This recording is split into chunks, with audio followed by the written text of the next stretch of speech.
I know there are a lot of people here ready to talk ASU basketball. We touched on the roster a lot yesterday. Bobby Hurley, Jamiya, Neal, Frankie Collins, all speaking to the media. Practice was open for a little bit, and I guess media got a chance to look at this roster and really see what it's going to be capable of. I think it all starts with, obviously, Bobby Hurley being the head of the snake here.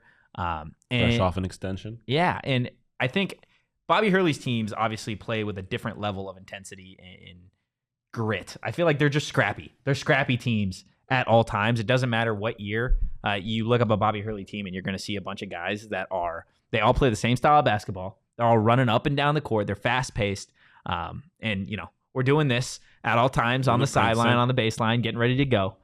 But I think the end of last season was definitely a tough blow for ASU fans, getting that first big win in the NCAA tournament and then obviously kind of letting it slip away to TCU in the tournament. So that was rough. But Bobby Hurley was asked yesterday just in terms of what the outlook of this season really is and what, I guess, the motivation for them is going to be. And this is what he had to say.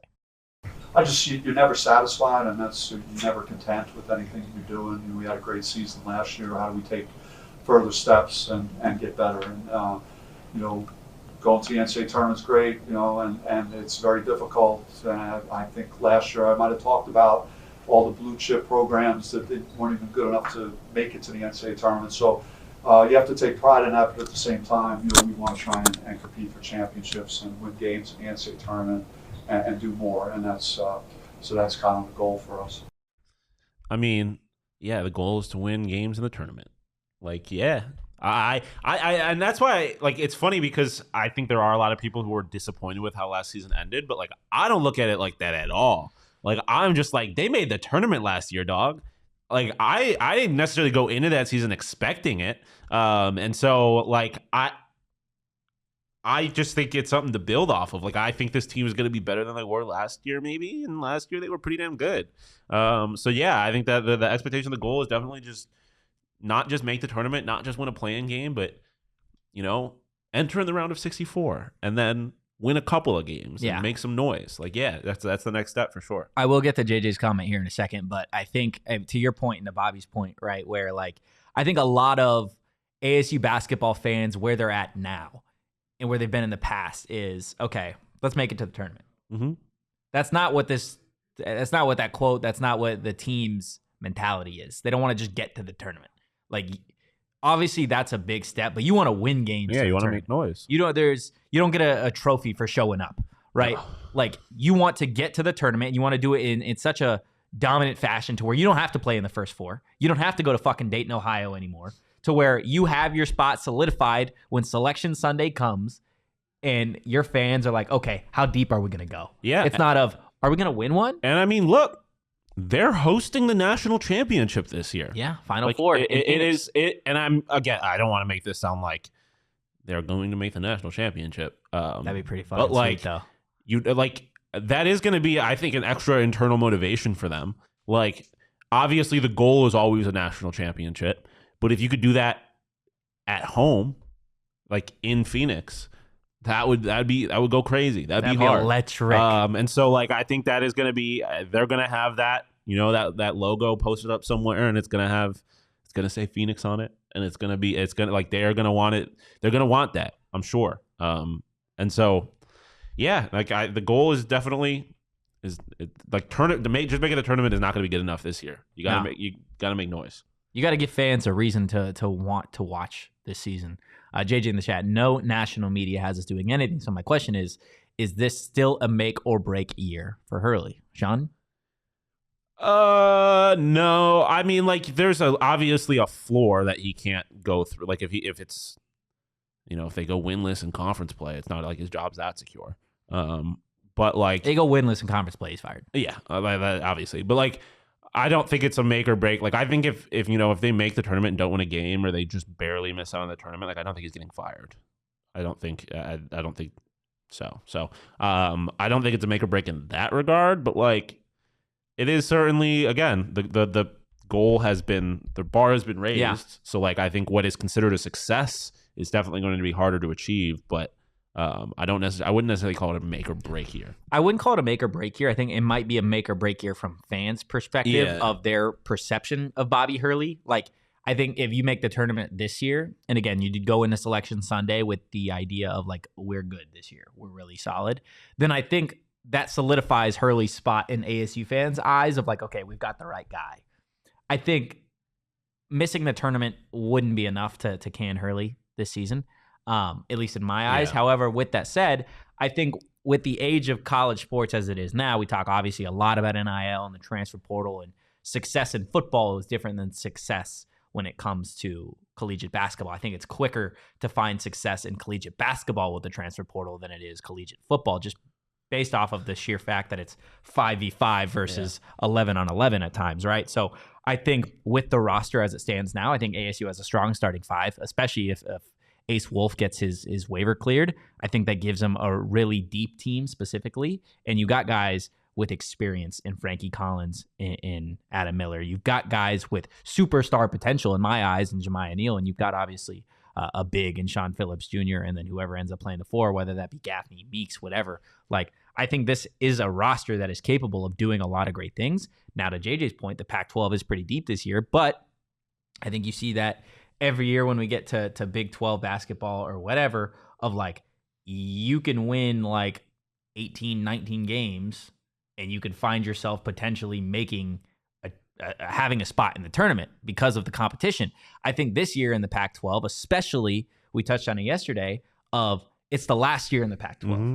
Nobody wants to be at the bottom. No. Everybody wants to be at the top, more so now than ever, regardless if they tell you that or not. If you ask Bobby Hurley, hey, it's the last year of the Pac-12, does that do anything for you? Does that, maybe inspire you and the team a little bit more to finish on top? They're going to say no. Every coach in the conference is going to say no. But if you sit there and you're going to tell me honestly of like, hey, you don't think it'd mean a little extra to you to, when the history books are closed on the Pac-12, to be the last team to win the conference? 100%. Bullshit. I for sure. I think just like the tournament being here, like there's this, it's another layer of this extra little motivation. Like you definitely want to be the ones to say that, like, you own the pack at that point. You were the last one. There's the first one to plant the flag, and there's the last one to plant the flag. You absolutely want to be the last one. You can go out, especially if it's like not USC or UCLA, or really if it's just not UCLA or Arizona. Like if it's somebody else, like it's gonna be like, because I think by and large this is their conference as far as basketball is concerned, right? And so if somebody else can be like, yeah, you can, whatever, but we got the last one. Oh yeah, like, it would be nice. It would feel nice. I can't lie. So. And if you get to go into this new conference being like, that's the Pac-12 team to beat, right? Like that's the one, which I mean is added pressure, but like if you go into the Big 12 with a Pac-12 championship, you're like, okay, like that's the one. You're still a defending champ. You're still like the defending Pac-12 champion, and so now you could be double champ, go in, be defending Pac-12 and Big 12 champ. Like that'd be dope. JJ said, how sick would it be if ASU Hoops won the Pac in its final year? I'm telling you right now, if ASU basketball won the Pac this year, they might not let Arizona fans live this down more so than the 77. Yo, I'd be obnoxious about it because you're going to the Big 12 with them. So at the end of the day, and neither of us are winning the Big 12. No, so it would just be like, we won the Pac-12, and Arizona would be like, oh well, we won the Pac-12 this year and this year. What's the last one say? Who's defending Pac-12 champions? Oh, yeah. That's you get to be defending Pac-12 champions forever. Unless Oregon State and Washington State they're going to hold on just to screw us. Yeah, they're just going to play 30 times next year, back and forth. No, absolutely. I think it's super important, and I think we've talked a little bit about the capability of this roster, and obviously the returners are slim with Alonzo Gaffney, Frankie Collins, and then Jamiya Neal. But I think all three of those guys bring a unique skill set back to this roster. And I look at a guy in Jamiya who's really grown. It feels like game over game, year over year, series over series. I think this is really the year that he can make the leap to be one of the best players in the Pac-12. I think he's absolutely capable of it. And Jamiya Neal, he really was a big part of this team's postseason run, whether it be in the Pac-12 tournament or for their 2 games in the NCAA tournament. Like, he was a big part of the reason why they were in those games and won those games. And Jamiya was asked yesterday just about what he's grown on and specifically tried to focus on this offseason. This is what he had to say. Just try to be more consistent. all around, being more consistent. Last 2 years, my shooting numbers haven't been as consistent as I've been wanting them. So just trying to be a consistent shooter, trying to be a consistent teammate, consistent player, consistent defender, just consistency really just working on my whole game. Yeah, I think in terms of Jamiya's game, I think consistency is the big thing. That is the biggest thing for sure. We've seen him in spurts. Yeah.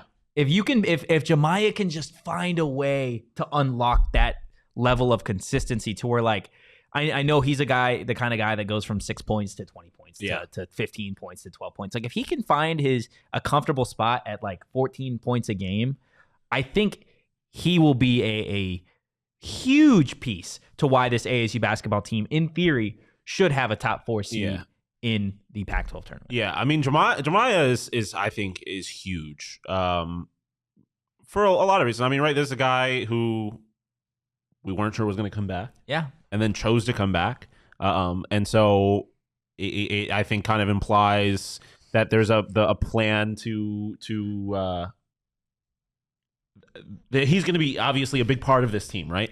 And yeah, we saw it in the Pac-12 tournament last year at a point. Like, he is capable of going insane. And I think there is there's a good chance that, we look up at some point in the season and Pac-12 fans are being like, where did this kid transfer from? Yeah. And it's like, no, he's been here.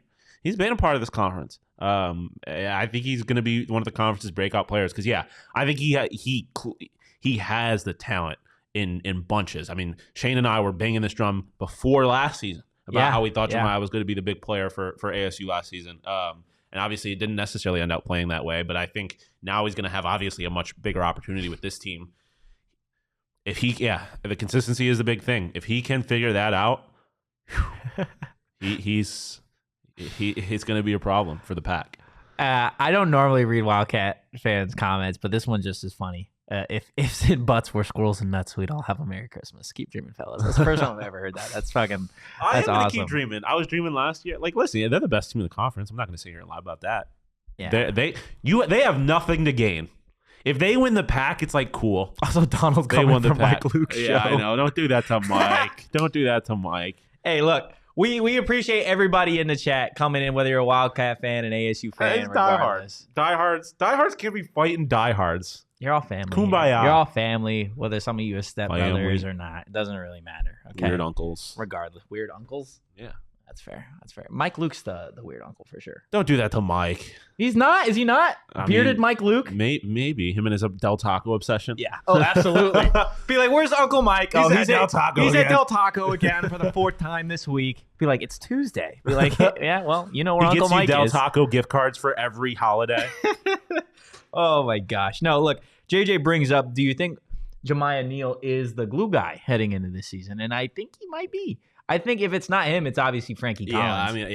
I think Frankie is. Frankie's a point guard. He's, I think, going to be like the vocal leader of this team. And I think last year we saw, whether there was any statistical correlation to it, it felt like the team was worse when Frankie was the one scoring. Yes. That can't be the case this year. Frankie needs to find a way to be able to facilitate and also find a role in the offense from a scoring perspective. I think if he's capable of doing that, I think that is probably the biggest part, aside from Jamiya building confidence, that I want to see going into next season. I want to see Frankie really take the training wheels off and be a point guard. Yeah. I mean, Frankie quite clearly needs to make, I think, a somewhat sizable leap in his game from last year. I mean, he was good, but there were obviously, like you kind of alluded to, holes in his game, right? Not a great scorer, really. He was great at getting to the basket, not great at finishing. So, I mean, for him, too, if he can find more consistency and find a way to produce offensively while not hingering the rest of the team, which, again, I don't want, like you said, it just kind of felt that way. There's no real statistical proof that was the case or anything like that, so I don't want to necessarily put that on him. But it did feel like at times, like you said, when he was the one when he was being ball dominant in that sense, when he was the source of the offense, the rest of the team wasn't playing that well. There definitely needs to find that balance on consistency in his own right. And then, I think it's going to be, he is the one that I view as the glue guy. I think he is going to be the leader of this team. I mean, it's like the quarterback. It's kind of what the point guard's supposed to be, especially at a school like this. At Gardner. With Bobby Hurley. With Bobby as your Hurley, head coach. Yeah, no, absolutely. Donald in the chat. Okay. I was wrong for the Mike Slander was uncalled for. We appreciate you, Donald. And Zona, we appreciate you. We appreciate you all. I appreciate Donald because he's a shooter. He is a shooter. He takes shots for us. He's not going to let nothing fly. Donald's on the front lines for us. That's absolutely how it works. Back to Jamiya, and we talked earlier about the transfers on this team. And year over year, it looks like that's really just what college basketball is slowly turning into. You get a few guys coming back year after year, but for the most part, it looks like a new roster almost every single season, specifically as it gets to Arizona State and Bobby Hurley's squads. It's felt like there's just been so much turnover over the last few years. So Jamiya was asked yesterday just kind of what this team looks like, pretty much. This is what he had to say. I think this year's team is going to be scrappy. I think we're going to be fast. We got a lot of fast, quick guys. I think we're going to get after our defense. As usual, we got a lot of guys that can shoot the ball. I think we're going to be able to score the ball really well this year, and I think we should be able to defend really well. So I'm looking forward to see how Coach puts up the schemes offensively and defensively. You said it while we were in the break there. I got excited. I forgot how good they were so good defensively. Like they were great defensively last year. Like one of the best defensively last year. And the fact that specifically is what sticks out about this team to Jamiya is very exciting because they were like they could compete. They beat Arizona. Like they competed against anybody in the country. Was so good. They competed against anybody in the country because of their defense. Beater, are you kidding me? Yep. I was standing out there in the quote unquote spot for the D-backs game, and I don't know what it was, but it just took me back to when you, me, and Shane and Damon were here, and like we were like the game's over. Like realistically, game's over. Inbound pass to Dez, pulls it up at half court, and it felt. I know there was 4 of us in here, but it was dead silent. Yeah, dead silent. It goes through and. On cue, we lost our mind running up and down. I can't wait for basketball to be back. Oh my goodness, that was good. Yeah, but the defense was really good last year, man. And if Jamiya, if that's what points out or it sticks out to him, that's exciting. JJ making a good point that the offense was hard to watch at points last year, and that's certainly a concern going into this year too. But I think again, since there is so much turnover, you can just. Like it's kind of hard for it to get worse than it was last year. So you can kind of just hope that this new cast of characters. I think JJ brought it up to like Jamiya coming into the season healthy because that wasn't the case last year. JJ's an ASU basketball sicko. He is. He doesn't. He was here at the beginning when we were talking about football, but it wasn't until basketball was mentioned that he showed up. In the comments. No. JJ is he's the what's it called? I think the Leonardo DiCaprio meme where he's just sitting back in his chair and then like it's the where he. Basketball. Yep. Yeah, no, that's exactly what it is. Immediately when we start talking basketball, that's where JJ sits up in his chair. He's like, okay, I'm ready to go. But yeah, look, ASU basketball is going to be something that we're going to be talking about really from this point forward with ASU football.